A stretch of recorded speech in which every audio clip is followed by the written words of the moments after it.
ناظرین کرام، کیکر کی لکڑی کو جلا کر بھاپ لینے سے سانس کی بیماریاں دور ہو جاتی ہیں۔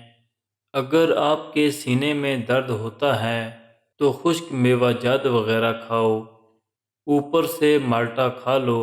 چائے میں ایسے کیمیکل موجود ہوتے ہیں جو کھانے کو ہضم نہیں ہونے دیتے، اس لیے چائے کا استعمال کم سے کم کرنا چاہیے۔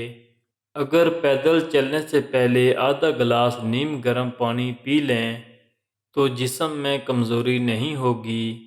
نہار منہ زبان پر لہسن کا پیسٹ لگانے سے زبان پر چھالے نہیں پڑتے۔ اگر آپ چاہتے ہیں کہ آپ کی نظر تیز ہو تو روزانہ صبح سبزہ دیکھا کرو۔ موٹی عورتیں اگر نہار منہ کھیرا کھا لیا کریں تو دبلی پتلی ہو جائیں گی۔ لیموں کو گرم کر کے نچوڑ لینے سے زیادہ رس نکلتا ہے۔ رات کو چاول کھانے سے پیٹ کی چربی میں اضافہ ہوتا ہے۔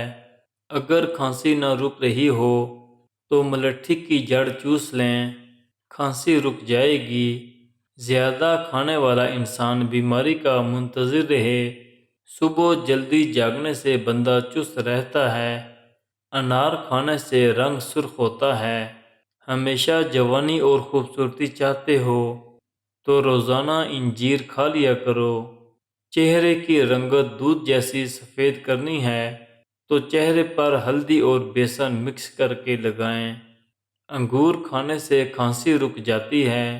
نیم کے سوکھے پتوں کی دھونی سے مچھر اور مکھیاں بھاگ جاتی ہیں۔ روزانہ چقندر استعمال کرنے والے لوگوں کو قبض نہیں ہوتی اور پرانی سے پرانی قبض بھی دور ہو جاتی ہے۔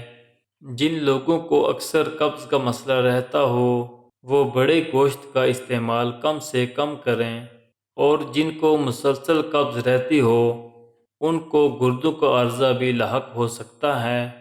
چقندر کے چھلکے چہرے پر لگایا کرو، کبھی کریم لگانے کی ضرورت نہیں پڑے گی۔ منہ کی بدبو دور کرنی ہے تو دن میں 3 بار سونف کو چبا کر کھائیں۔ ناظرین کرام، مزید معلوماتی ویڈیوز کے لیے ہمارے چینل کو سبسکرائب کریں اور گھنٹی کے نشان پر بھی کلک کر دیں۔ کمنٹ سیکشن میں اپنی قیمتی رائے کا اظہار ضرور کریں۔